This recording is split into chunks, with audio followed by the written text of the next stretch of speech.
Hello, magandang umaga.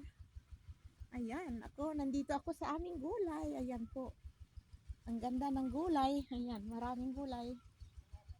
Ayan po, tingnan nyo yung gulay. Sasayaw-sayaw ako dahil busy nga. Uh, Busy nga sa ginagawa. Ayan, aming gulay. Ayan, parang mustard po kasi ito. Ito ang ginagawa na yung parang i-preserve na gulay. Ayan. Oh, ganyan lang yan.